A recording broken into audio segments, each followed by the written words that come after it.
Hello guys, কখনো কি ভেবে দেখেছেন একজন শিক্ষক কিভাবে নিজের জীবন ঝুঁকিতে ফেলে একটা পুরো ক্লাসকে বদলে দিতে পারে? গোকুসেন একটা গল্প যেখানে আছে সাহসের লড়াই, নিঃস্বার্থ ভালোবাসা আর ছাত্র শিক্ষিকার অসাধারণ সম্পর্ক।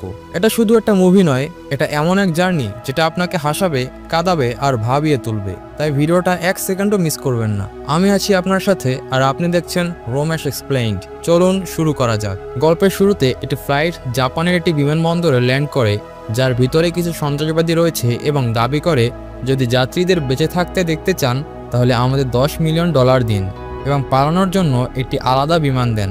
জাপানের সরকার সঙ্গে সঙ্গে সেখানে SWT দল পাঠায়, কিন্তু সরকারি কর্মকর্তারা সন্ত্রাসীদের কাছে $10 মিলিয়ন দিতে চান না, বরং যাত্রীদের কোনোভাবে মুক্ত করতে চান। এখন এখানে যখন আমরা ফ্লাইটের ভিতরে দেখি আমাদের নায়িকা গভীর ঘুম থেকে উঠেছে। তার নাম কুমিকো। এক সন্ত্রাসবাদী তার মুখের সামনে বন্দুক তাক করে বলছে, যদি তুমি একটু হলেও নড়ো আমি তোমার মুখের মধ্যে গুলি চালাবো, স্থির থাকো। কুমিকো ভয় পেয়ে ফিসফিস করে, ঈশ্বর জানে এখন কি হবে, আমি স্কুলে দেরি করব। এটাও ঘটছে যখন নিকটবর্তী একজন বয়স্ক মহিলা সন্ত্রাসবাদীর কাছে অনুরোধ করে, ছেলে আমাকে একটু পানি দেবেন তো।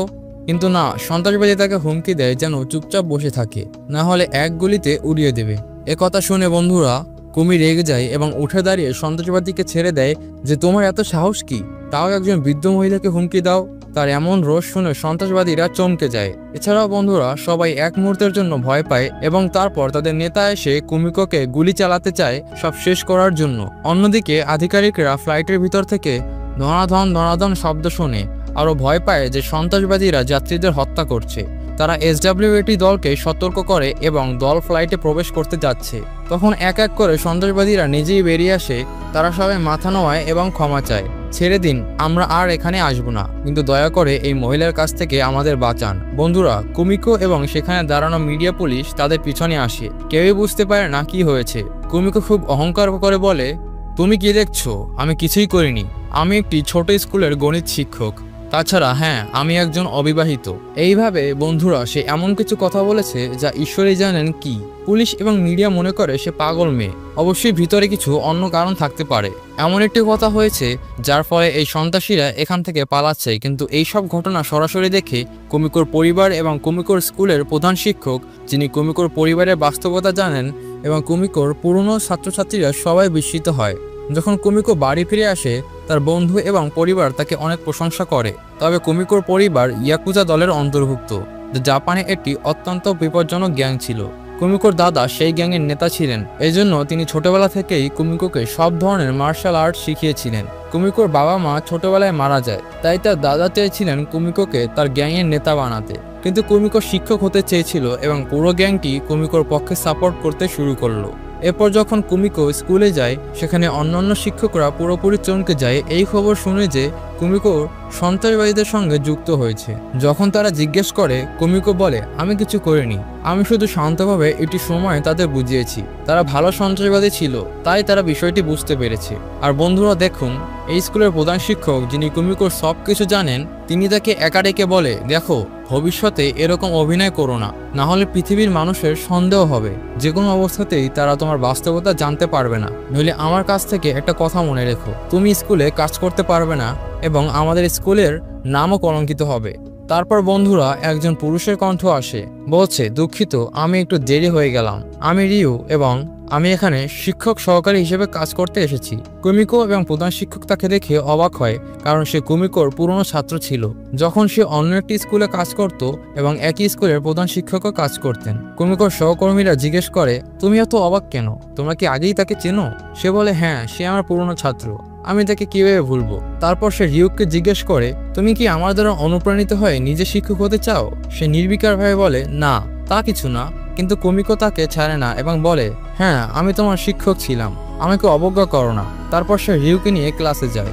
এটি ধারা ডি এবং এই ধারাতে এমন ছাত্র রয়েছে যারা কোনো শিক্ষককে শোনে না এবং ঠিকমতো পড়াশোনাও করে না। এটি একটি শোরগোলকারী দল। কুমিকো প্রথমে তাদের শুভ সকাল বলে, কিন্তু তারা এত মেতে আছে মজা করতে যে কুমিকোর কথাই শুনতে পারে না। তারপর কুমিকো চিৎকার করে, তখন সবাই তার দিকে ফিরে তাকায়। তারপর একজন ছাত্র কুমিকোর দিকে বল ছুড়ে, কিন্তু কুমিকোর বোধ শক্তি খুব তীক্ষ্ণ। সে ঠিক সময় নিচু হয়ে যায় এবং বল বোর্ডে লাগে এবং সেই ছাত্রের দিকে ফিরে আসে। এটা দেখে সবাই অবাক হয়ে যায়। হ্যাঁ, ভয় পেও না, আমি তোমাদের মতোই অনেক দুষ্ট ছাত্র দেখেছি এবং তাদের সঠিক করেছি। আর এই আমার সহকারী রিও। চিন্তা করো না, ধীরে ধীরে তোমরা আমাকে বুঝতে পারবে এবং আমরা ভালো করব, বন্ধুত্ব গড়ে উঠবে। বলেই সে বলে, এবার পিটি ক্লাস, তোমাদের সবাইকে মাঠে দেখা হবে, এবং সেখানে চলে যায়। পরবর্তী দৃশ্যে শুধু কুমিকো এবং রিও মাঠে দাঁড়িয়ে আছে। মনে হচ্ছে ছাত্ররা অন্য কোথাও চলে গেছে। রেগে কুমিকো একটি ক্যান লাথি মারে এবং এই সবকিছু উপর থেকে 5 জন ছাত্র দেখছে, যাদের মধ্যে নেতার নাম তাকাশি। তাকাশি জানে যে রিও কুমিকোর ছাত্র ছিল এবং সেও বিরক্ত। রিও বুঝতে পারছে না কেন সে কুমিকোর সহকারী হিসেবে এখানে এসেছে। এখান থেকে পরবর্তী দৃশ্যে একটি রেস্টুরেন্ট দেখানো হয়। 4 জন ছাত্র দৌড়ে এসে তাদের বন্ধুকে বলে যে তারা কুমিকো ম্যাডামকে দেখেছে, তার সঙ্গে একজন ছেলে ছিল, মনে হচ্ছে সে বয়ফ্রেন্ড পেয়েছে। তারপর কুমিকো এবং রিও ভিতরে প্রবেশ করে। এরা সবাই কুমিকোর পুরনো ছাত্র বন্ধু। তাদের দেখে তারা আনন্দিত, তারা গত বছর স্কুল শেষ করেছে। এরপর রেস্টুরেন্টের মালিক আসে, যিনি নিজেও কুমিকোর ছাত্র ছিলেন এবং রিওর সহপাঠী ছিলেন। মালিক কুমিকোকে বলে যে এই লোকজন রিওকে তোমার বয়ফ্রেন্ড মনে করছে। তখন কুমিকো সবাইকে ডেকে রাখে যে কিছু জিজ্ঞেস না করে তোমরা নিজেরাই ঠিক করেছো যে সে আমার বয়ফ্রেন্ড। না, সে আমার বয়ফ্রেন্ড নয়, সে আমার পুরনো ছাত্র। তখন একজন ছেলে কুমিকোকে ঠাট্টা করে। কুমিকো বলে, মজা বন্ধ করো, তোমার সবাই কি এখনো একসাথে আছো? যদি তাই হয় তবে আমি খুব খুশি। এখন বন্ধুরা সে কথা বলতে গিয়ে একটু আবেগপ্রবণ হয়ে পড়ে। রিও তাকে চশমা মোছার জন্য রুমাল দেয়। এখান থেকে আমরা সরাসরি দেখাই কুমিকোর বর্তমান শিক্ষার্থীদের দল। তারা তাদের নেতা তাকাশির জন্য অপেক্ষা করছে। তারা এটা করছিল যখন সেই এলাকায় একটি দল তাদের হুমকি দেয় এবং টাকা দাবি করে। তখন তাকাশি এসে ঝাঁপিয়ে পড়ে, তাদের লাথি মারে এবং বলে, যদি কেউ আমার বন্ধুর উপর হাত তোলে আমি ওদের হাত ভেঙে দেব। এরপর কোনো লড়াই হয় না, কিন্তু সেই দলও চলে যায়, বলে তুমি আমাদের মেরে ভালো করনি, পরে অনেক আফসোস করবে। এভাবেই তাদের নাটক শেষ হয়। তারপর পরের দৃশ্যে কুমিকো স্কুলে যাচ্ছে এবং হঠাৎ কারো সঙ্গে ধাক্কা খায়। পরে জানা যায় সে কুমিকোর পুরনো ছাত্র। সে বলে, তোমরা এখনো রাস্তার গ্যাংয়ের মতো ঘুরছো? সে বলে, তুমি কি বললে ম্যাডাম? আমরা বড় কাজ করছি। এরপর পিছনে কেউ খুব শক্তিশালী ভাষণ দিচ্ছে। তিনি জাপানের পরবর্তী প্রেসিডেন্ট প্রার্থী, যার নাম পার্ক। প্রোগ্রেস এগিয়ে যায় এবং সে তার হাত দোলায় এবং অভিনন্দন জানায়, কিন্তু তার ছাত্ররা তাকে শান্ত করে সেখান থেকে নিয়ে যায়। এখন স্কুলে দেখানো হয় যে গ্যাং তাকাশিকে মেরেছিল তারা স্কুলে এসেছে। এই গ্যাংয়ের নাম বাই গ্যাং এবং তারা খুবই বিপজ্জনক। কুমিকো হতবাক হয় তারা কিভাবে স্কুলে ঢুকলো। তারপর সে বুঝতে পারে যে তাকাশি নিশ্চয়ই কিছু করেছে, এজন্য তারা স্কুলে এসেছে। প্রধান শিক্ষক ভয় পেয়ে পুলিশকে ডাকে। পুলিশকে শুনে বাইক গ্যাং সেখান থেকে চলে যায়, কিন্তু তারা তাকাশিকে গালিও দেয়। আজ তোমাকে বাঁচানো হয়েছে, কিন্তু একদিন তারা অবশ্যই তোমাকে মেরে ফেলবে। এরপর প্রধান শিক্ষক তাকাশির গ্যাংকে ডেকে বলেন, তোমরা ছাত্র হয়ে দুষ্কৃতিকারী গ্যাংয়ের সাথে সম্পর্ক রাখো, তোমার লজ্জা পায় না? তারা বলে, আমরা কিছু করিনি স্যার, তারা আমাদের নির্যাতন করে এবং টাকা নেয়, এজন্য তাকাশি তাদের সঙ্গে লড়াই করেছিল। প্রধান শিক্ষক বলে, তোমাদের কথা শুনি, ছাত্রদের নামে একটা দাগ থাকা উচিত, আমাকে বলো কেন তোমাদের বিশ্বাস করব। তারপর কুমিকো তাদের সমর্থন করে বলেন, এরা আমার ছাত্র এবং আমি গ্যারান্টি দিচ্ছি তারা ভবিষ্যতে আর কোনো ভুল করবে না। প্রধান শিক্ষক বলে, ঠিক আছে, যদি তোমরা আবার এমন কিছু করো আমি তোমাদের চাকরি থেকে বরখাস্ত করব। কুমিকো বলে, স্যার আমি ঝামেলায় পড়ব না। এটা বলে সে ওই ছাত্রদের নিয়ে ক্লাসে যায়। তারা দুঃখ পায় যে তারা জানতো না বাইক গ্যাং এত বিপজ্জনক। তাকাশি কিছু ভাবছে এবং দ্রুত সেখান থেকে চলে যায়। যখন সে জিজ্ঞেস করে কি হয়েছে, সে বলে, না, আমি আজই এই সমস্যার সমাধান করতে চাই। পরবর্তী দৃশ্যে কুমিকো ক্লাসে এসে জানতে চায় তাকে কোথায়। তারা বলে, আমরা সবাই ভয় পাচ্ছি যে সে হয়তো ওই বাইক গ্যাংয়ের সঙ্গে লড়াই করতে গেছে। তখন সে কুনকুনকে দেখে গালি দেয়, এই তোমরা কিরকম বন্ধু? সে তোমাদের জন্য ওই বাইক গ্যাংয়ের সাথে লড়াই করেছিল আর এখন তোমরা সবাই তাকে একা ছেড়ে দিয়েছো। বলো তো তোমরা কিভাবে বন্ধু? যদি বন্ধু হও তাহলে বন্ধুত্বটা বজায় রাখতে হবে।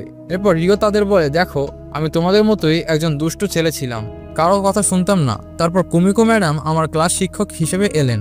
তিনি আমাকে শেখালেন বন্ধুত্ব কি, একসঙ্গে থাকা কি। যখন বন্ধু বিপদে থাকে তখন তার পাশে দাঁড়াতে হয়, ভয় পেও না বলো। তার কথাগুলো এমন অনুপ্রেরণা হয়ে ওঠে যে অন্য পাশের সব ছাত্ররাও ওই বাইক গ্যাংয়ের বিরুদ্ধে লড়াই করার জন্য প্রস্তুত হয়ে যায়। সে চলে যায় এবং বলে, যদি তোমাদের আমার বিরুদ্ধে শত্রুতা থাকে তাহলে আমার সঙ্গে লড়াই করো, আমার বন্ধুর যদি কিছু হয় তাহলে সেটা খুব খারাপ হবে। ওয়াও, তুমি তো অনেক সাহসী বলে তারা ভাবতেই থাকে। তারপর সে তাকেশিকে মারতে শুরু করে। সে অনেক লড়াই করে, কিন্তু একা সে কি করতে পারে? হঠাৎ করে দেয়াল ভেঙে যায় কারণ কুমিকো প্রবেশ করে। সে জিজ্ঞেস করে, তারা কি সাহসে আমার ছাত্রের উপর হাত তুলেছে? তাদের নেতা জেদি হয়ে যায়, কেউ না কেউ এই কায়দা পাকা মানুষটিকে বাঁচাবে। যে ভয় পেয়ে কুমিকোর উপর আক্রমণ করে, কিন্তু কুমিকো অটল থাকে। সে বিশ্বের সমস্ত মার্শাল আর্টে পারদর্শী এবং বিপজ্জনক ইয়াকুজা গ্যাংয়ের সদস্য। সে তাদের সঙ্গে এমনভাবে লড়াই করে যে তাকেশির মুখ খলসে যায়। ওয়াও, কত জোরালো লড়াই চলছে। তারপর একজন এসে কুমিকোকে মারার চেষ্টা করে, কিন্তু কোনো এক হাত তাকে ধরে, সেটা ছিল রের হাত। এরপর কি হলো? সবাইকে বলের মধ্যে ছুটতে ছুটতে ঘুরিয়ে ফেলে। অবশেষে বাই গ্যাং তাদের জীবন বাঁচাতে পালিয়ে যায়। তারপর অন্য ছাত্ররা এসে তাকাশির কাছে ক্ষমা চায় এবং বলে, ভাই আমরা আর কখনো তোমাকে একা বিপদে ফেলবো না, আমরা সত্যিকারের বন্ধু হিসেবে সবসময় একসঙ্গে থাকবো। কিন্তু তাকেশি কুমিকোকে জিজ্ঞেস করে, তুমি এত ভালো লড়াই কোথায় শিখলে? তুমি একদমই অন্যরকম। কুমিকো বলে, লড়াই শিখতে কি লাগে? যখন তোমার কোনো প্রিয়জন বিপদে থাকে তখন তাকে বাঁচাতে হবে। এজন্য আমরা যে কোনো কিছুই করতে পারি। আমি নিজেও তাই করেছি। কেউ যদি আমার ছাত্রদের ক্ষতি করতে চায় আমি তাকে কঠোর শাস্তি দিতে চেষ্টা করি। ভবিষ্যতে তোমরাও একসাথে থেকে একে অপরের শক্তি হও। কুমিকোর অনুপ্রেরণামূলক কথাগুলো ছাত্রদের হৃদয় ছুঁয়ে যায় এবং তারা কুমিকোকে ভালোবেসে ওঠে। পরের দিন থেকে সবাই কুমিকোর কথা মনোযোগ দিয়ে শুনে এবং তাকে অনেক সম্মান করে। সবকিছু ভালোই চলছে, কিন্তু তারপর আরেকটি সমস্যা দেখা দেয়। দুজন পুলিশ অফিসার স্কুলে এসে জানান যে আপনাদের স্কুলে আগের ব্যাচের একজন ছাত্র এখন মাদক ব্যবসায়ী হয়ে গেছে। তারা এ ব্যাপারে আপনার সঙ্গে কথা বলতে এসেছে। কুমিকো এখন অবাক হয়ে ভাবতে থাকে, এটা হতে পারে না, সে হয়তো আমার ছাত্র ছিল বা হয়তো অন্য কেউ ছিল। এরপর তিনি কুমিকোকে একটি ওয়ালেট দেখান এবং বলেন, আমরা একটি আস্তানায় হানা দিয়ে এসেছিলাম, এটি সেখানে পড়েছিল তাই সন্দেহ হয়, এবং আমরা ফোন করেও দেখেছি কিন্তু সে ফোন ধরছে না এবং নিজেই কোথাও লুকিয়ে আছে। দেখুন, যদি আপনি তার সঙ্গে যোগাযোগ করতে পারেন তবে অবশ্যই আমাদের জানাবেন। কুমিকো সঙ্গে সঙ্গে তাকে খুঁজতে বাইরে বের হয়, কিন্তু প্রধান শিক্ষক বলেন যে সে এখন আর আমাদের স্কুলে পড়ে না, তাকে খুঁজতে বের করতে গিয়ে কোনো নতুন সমস্যা সৃষ্টি করবেন না। কুমিকো উঠে দাঁড়িয়ে বলেন, সে এখন এখানে পড়ে কিনা সেটা আলাদা কথা, একবার কেউ আমার ছাত্র হলে আমি তাকে আজীবন আমার ছাত্রই মনে করব। অর্থাৎ বন্ধুরা, এটা স্পষ্ট যে সে তার ছাত্রই ছিল। তিনি আরো বলেন, আমার কোনো ছাত্র যদি কোনো সমস্যায় পড়ে আমি তা সহ্য করব না, আমি অবশ্যই তার সাহায্য করব। কুমিকো এই বলেই চলে যান। বন্ধুরা, সেই ছাত্রের নাম জৈন। এরপর জৈনের পুরো সহপাঠীরা কুমিকোর সামনে এসে পড়েন। কুমিকোর সামনে এসে বলেন, আপনি যদি জৈনকে খুঁজতে যাচ্ছেন তাহলে আমরা আপনার সঙ্গে যাব, সে নিশ্চয়ই কোনো সমস্যায় রয়েছে। সবাই মিলে তারা জৈনকে খুঁজতে শুরু করে। অন্যদিকে তারা দেখায় যে জৈন কোথাও লুকিয়ে আছে এবং কোথাও যাচ্ছে। কুমিকো তাকে ফোন করেন কিন্তু সে ফোন ধরছে না এবং পুলিশের ভয়ে লুকিয়ে থাকে। জো তার স্কুলের কাজ শেষ করে বাসার দিকে যাচ্ছিলেন, তখন ডি সেকশন থেকে কোনো আওয়াজ শুনেন। তিনি গিয়ে দেখেন জৈন সেখানে লুকিয়ে আছে। সে ভয় পেয়ে পালাতে যাচ্ছিল, তখন কুমিকো এবং জৈনের বন্ধুরা সেখানে পৌঁছে যায়। কুমিকো জিজ্ঞেস করেন, তুমি কেন আমাদের এবং পুলিশের কাছ থেকে এভাবে লুকিয়ে আছো? কি হয়েছে? তুমি কি করেছো? এখন সে বলে, আমি তোমার ছাত্র থাকার সময়ও তোমাকে কষ্ট দিয়েছি, আর এখনো আমার জন্য তোমার সমস্যায় পড়েছো। বলো, আমি তোমাকে এই ঝামেলায় ফেলতে চাই না কুমি। তিনি গাল দেন, তুমি হয়তো আমাদের থেকে দূরে থাকতে চাও, কিন্তু তোমার এই বন্ধুরা সকাল থেকে তোমার জন্য ঘুরে বেড়াচ্ছে। অন্তত তোমার বন্ধুদের জন্য বলো কি হয়েছে। এরপর সে বলে, আমার ডেলিভারি বয় হিসেবে কাজ ছিল, যেখানে আমাকে ক্লায়েন্টদের কাছে পার্সেল পৌঁছাতে হতো এবং আরও বেশি টাকা পেতাম। একদিন স্বাভাবিকের মতোই আমি একটি পার্সেল পৌঁছে দিতে গিয়েছিলাম এবং ক্লায়েন্ট আমাকে পার্সেল খুলে দেখানোর জন্য বলল। আমি পার্সেল খুলতেই 3টি মূর্তি দেখতে পেলাম। ক্লায়েন্ট বলল ওই 3টি মূর্তিকে গাড়ির ট্রাঙ্কে রেখে দিতে। আমি মূর্তি রেখে দিতে যাচ্ছিলাম, তখন আমার পায়ে পিছলে একটি মূর্তি ভেঙে পড়ে যায় এবং তখনই জানা যায় ওই মূর্তিগুলোর ভিতরে ড্রাগস ছিল। জেন ভয় পেয়ে যায় যে সে এতদিন ড্রাগস সরবরাহ করেছিল, তাই সে বলে এখন আর কাজ করতে চাই না, আমাকে ছেড়ে দাও। কিন্তু ক্লায়েন্ট তাকে অনেক গালি দেয় যে সে মূল্যবান মাল ফেলে দিয়েছে এবং উপরে থেকে যেতে চেয়েছিল। এরপর সে চলে যায়, আর পুলিশদের শব্দ শুনে তাদেরকে সেখান থেকে পালিয়ে যেতে হয়। সেও ভয় পেয়ে সেখান থেকে দৌড়ে পালায়, কিন্তু তার ওয়ালেট পড়ে যায় এবং সেটির ভিত্তিতে পুলিশ তার প্রতি সন্দেহ পোষণ করে এবং তাকে খুঁজছে। বর্তমানে কুমিকো বলে, এতটুকুই যথেষ্ট, তোমরা কোনো ভুল করনি, আমাদের জন্য এতটাই যথেষ্ট, বাকিটা কাল কথা বলবো। আজ রাতে তোমরা সবাই আমার বাড়িতে থাকো। কুমিকো তাদের বাড়িতে নিয়ে যায়, তারপর তার পরিবারের সদস্যদের বলেই দেয় যেন দ্রুত জানতে পারে এই এলাকার ড্রাগ সরবরাহকারীরা কারা। সেই গ্যাংস্টাররা সঙ্গে সঙ্গেই খবর নিয়ে আসে এবং বলে এই এলাকায় বহু জায়গায় ড্রাগ বিক্রি করছে যে ব্যক্তি, তিনি কেউ নন বরং প্রেসিডেন্ট নির্বাচনে দাঁড়াচ্ছেন এমন ব্যক্তি, অর্থাৎ যিনি ওই দিন বক্তৃতা দিয়েছিলেন। বন্ধুরা, কুমিকো এই কথা শুনে হতবাক হয়ে যায়, কারণ কয়েকদিন আগে সে তার সঙ্গে হাত মিলিয়েছিল এবং ভেবেছিল তিনি খুব ভালো মানুষ।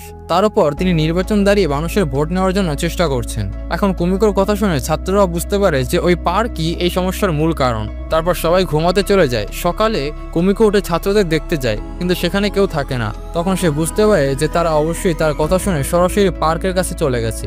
অন্যদিকে ছাত্রীরা পার্কের মালিকানাধীন একটি আইটি কোম্পানিতে যায়, কিন্তু এখন সমস্যা হলো কিভাবে ভিতরে যাবে। তখন একটি ভালো সুযোগ আসে, কারণ আজ নির্বাচনী প্রচারণা চলছে, অনেক মানুষ সেখানে জমায়েত হয়েছে এবং সেই সুযোগে তারা ভিতরে ঢুকে পড়ে। কুমিকো তাদের থামাতে বাইরে যায়। তখন রিও বাইকে এসে জিজ্ঞেস করে, কি হয়েছে ম্যাডাম, কি হলো? তারপর দুজন দ্রুত সেই জায়গায় পৌঁছায়, ভেতরে যেতে শুরু করে। কারো সঙ্গে ধাক্কা লাগে, তখন জানতে পারে সে কুমিকোর কোনো ছাত্র এবং রিওর বন্ধু। রিও তার বন্ধুকে জিজ্ঞাসা করে, তুমি এখানে কি করছো? সে বলে, তুমি কি জিজ্ঞাসা করছো? আমি এখানে প্রধান ক্যামেরাম্যান, কিন্তু তোমরা সবাই এখানে কেন এসেছো? সে পরে বলবে কেন এসেছে। এখন আমাদের তারা রয়েছে। তারা দুজনেই সেখান থেকে চলে যায়। এখন এখানে ছাত্ররা সেই ভবনের গোপন কক্ষগুলো পরীক্ষা করতে শুরু করে, কিন্তু কোথাও মাদক পাওয়া যায় না। তারপর জাইন তার সেই ক্লায়েন্টদের দেখে, যার কাছে সে মাদক সরবরাহ করত। যদি সে এখানে থাকে তাহলে পণ্য এখানেই থাকবে। তারা সেই ক্লায়েন্টকে অনুসরণ করে এক কক্ষে পৌঁছায়, যেখানে অনেক মূর্তি রাখা। যদি তারা একটি মূর্তি ভাঙে তাহলে তাতে মাদক থাকে। এখন তাদের হাতে শক্ত প্রমাণ এসেছে যে এখানে মাদক লুকানো হচ্ছে। এই প্রমাণের উপর ভিত্তি করে জাইন বাঁচবে। সবাই খুব খুশি হয়। এদিকে সেই ক্লায়েন্টদের গুন্ডারা সেখানে এসে জাইনকে দেখে ফেলে এবং বলে, তুমি এতদূর পৌঁছে আমাদের আস্তানা খুঁজে পেয়েছো? তারা বলে, আমরা এটা আশা করিনি, এবং বন্দুক তাক করে। এখন তাদের অবস্থাও খারাপ হয়, ভয়ে যে আমাদের গল্প শেষ। তখন কিছু শব্দ শুনে গুন্ডারা ঘুরে দাঁড়ায়। কুমিকো ও রিও তাদের মারধর করে অজ্ঞান করে দেয়। কুমিকো রিওকে দ্রুত সবার সঙ্গে এখান থেকে চলে যেতে বলে। কুমিকো চলে যায়, কিন্তু ছাত্ররা বলে, আমরা কুমিকো ম্যাডামকে সাহায্য করতে চাই। রিও বলে, চিন্তা করো না, আমার একটি দারুণ পরিকল্পনা আছে। অন্যদিকে কুমিকা নেমে আসেন, যেখানে পার্ক তার অসাধারণ বক্তৃতা দিচ্ছেন যে আমি প্রেসিডেন্ট হলে সবাইকে পাউডারের অভাব অনুভব করতে দেব না, অর্থাৎ ফেস পাউডার। তিনি মজার ছলে সত্যি বলছেন। তারপর কুমিকো সেখানে যান, এবং যেহেতু কুমিকো টিভি নিউজের মাধ্যমে জনপ্রিয় হয়েছেন, তাই সবার দৃষ্টি কুমিকোর দিকে চলে আসে। সে সবার সামনে বলে, তোমার মতো একজন খারাপ মানুষ যদি এই দেশে প্রেসিডেন্ট হয় তাহলে এই দেশ ধ্বংস হয়ে যাবে। আমি ভেবেছিলাম তুমি ভালো মানুষ, কিন্তু তুমি তো মাদক সরবরাহকারী বেরিয়ে গেলে। আমাকে বলো, তোমার কোম্পানিতে কত কেজি মাদক লুকানো আছে? সে বলে, তুমি আমার বিরোধী, তুমি মিথ্যা অভিযোগ করছো আমার উপর। পার্টি থেকে টাকা নেওয়ার খুব ভালো। তখন পেছন থেকে একটি ভিডিও চালানো হয়। তোমার মনে করবে কেননা সে ক্যামেরাম্যান বন্ধু। সে মাদকের স্থান ভিডিও করে রেখেছিল, এবং এখন শুধু সব মিডিয়া নয়, সাধারণ মানুষও পার্কের সত্যতা জানতে পারে, এবং সে নিন্দা করে চলে যায়। পার্ক রাগে তার গুন্ডাদের আদেশ দেয় যে তাকে ধরে নিয়ে অনেক নির্যাতন করতে। সে আমার পরিকল্পনা নষ্ট করলো, কিন্তু জানে না কুমি কত বিপজ্জনক, ইয়াকুজা গ্যাংয়ের সর্বশেষ উত্তরাধিকারী। এদিকে ছাত্ররাও এসে পার্ককে গ্রেফতার করে। কুমিকো বলে, এখন তোমার আর কোনো অপশন নেই, শান্ত হয়ে আত্মসমর্পণ করো। কিন্তু সে বন্দুক তাক করে। তখন পুলিশ বাইরে আসে, এবং পার্কের হাতে বন্দুক থাকার কারণে কাউকে ভিতরে যেতে দেয় না। তাকাশি ও তার বন্ধুরা বলে, আমাদের শিক্ষক ভিতরে আছেন, তার কিছু হওয়া চলবে না, আমরা তাকে বাঁচাতে যাচ্ছি। কুমিকোর পরিবার ও প্রিন্সিপালের সবকিছু টিভিতে প্রচারিত হয়। কুমিকো যখন দেখছিল, তখন পার্ককে বোঝানো শুরু করলো যে ভুল না করা মানুষ কেউ নেই। নিজের ভুল স্বীকার করে তা সংশোধন করাই ভালো মানুষের পরিচয়। এই দেশের পরবর্তী জীবন নষ্ট করো না মাদক কি করে। তুমি এটা করে কি অর্জন করতে চাও? ভুল পদ্ধতি অবলম্বন করে প্রেসিডেন্ট হলেও তার থেকে কি লাভ হবে? তোমার এখনো সময় আছে ভুলগুলো সংশোধন করার এবং ভালো জীবন যাপনের চেষ্টা করার। এইভাবেই কুমিকো পার্কের মস্তিষ্কে একটা প্রভাব ফেলে। পার্ক প্রায় কুমিকোর কথায় রাজি হয়ে গিয়েছিল। তখন পুলিশ এসে ভিতরে ঢুকলো এবং সে তার দিকে বন্দুক তাক করলো। তখন কুমিকো তার সামনে দাঁড়িয়ে পুলিশকে বলল, ওর সঙ্গে কিছু করো না, ওরও সুযোগ পাওয়া উচিত নিজেকে উন্নত করার। একথা শুনে পার্ক আবেগপ্রবণ হয়ে বন্দুক নিচু করলো এবং আত্মসমর্পণ করলো। এরপর পুলিশ তাকে গ্রেফতার করে নিয়ে গেল। সে কুমিকোর ছাত্রছাত্রীদের বলল, তোমরা সত্যিই খুব ভাগ্যবান যে তোমাদের এমন একজন শিক্ষক পাওয়া গেছে। তোমাদের সবার একটা ভবিষ্যৎ আছে, এটা আশা করি অনেক ভালো হবে। এই সবকিছু টিভিতে দেখানো হয়। এভাবেই কুমিকো জাইনের সমস্যার সমাধান খুঁজে পায়। এখান থেকে দৃশ্য কাটা হয় এবং পরের দিন কুমিকো স্কুলে যাচ্ছিল। সে ভয় পাচ্ছিল, কারণ আগেরবার প্রধান শিক্ষক তাকে শুধু ডেকে বলেছিল, তোমার প্রতিভা জনসম্মুখে প্রকাশ করো না। এখন সে এত বড় কেলেঙ্কারি সৃষ্টি করেছে। জানি না এইবার প্রধান শিক্ষক কি করবেন। আর যখন সে ক্লাসে যায়, প্রধান শিক্ষক তাকে খুব ভালোভাবে স্বাগত জানায় এবং প্রশংসা করে। এরপর কুমিকো জানতে পারে যে টিভিতে তার কথাগুলো শুনে অনেক অভিভাবক তাদের সন্তানদের এই স্কুলে ভর্তি করাতে এসেছে, কারণ সবাই চায় শুধু কুমিকো তাদের সন্তানদের পড়াবেন। এভাবে প্রধান শিক্ষকও খুশি, কারণ ভাইয়ের আয় বেড়েছে। কুমিকো ইতিমধ্যেই খুশি। এবার কুমিকো তার ক্লাস অর্থাৎ সেকশন ডি এর ছাত্রদল বলে, রিও এসেছে, ট্রেনিং শেষ, তাই আমরা বিদায় দিতে একটু পার্টি করব, এবং হ্যাঁ, আমার সাথে গেমও খেলবো। সবাই চুপচাপ বসে থাকে। তখন তাকেশি এগিয়ে এসে বলে, একবার খেললে কি হবে, চলো খেলি, দেখি কুমিকো ম্যাডাম জিতেন নাকি আমরা। সবাই আনন্দে গেম খেলতে যায় এবং কুমিকোর সব ছাত্র ভালো মানুষ হয়ে ওঠে এবং ভালো কাজ করে। বন্ধুরা, এইভাবেই এই সিনেমাটি শেষ হয়। নিশ্চয়ই তোমরা সিনেমাটি বুঝে গিয়েছো। যদি এই সিনেমার অর্থ তুমি বুঝতে পারো তবে কমেন্টে জানাও। যদি ভিডিওটি ভালো লেগে থাকে, গল্প ভালো লেগে থাকে, ব্যাখ্যাটি ভালো লেগে থাকে, তাহলে লাইক দাও, চ্যানেলটি সাবস্ক্রাইব করো। নিজের খেয়াল রাখবে। দেখার জন্য ধন্যবাদ।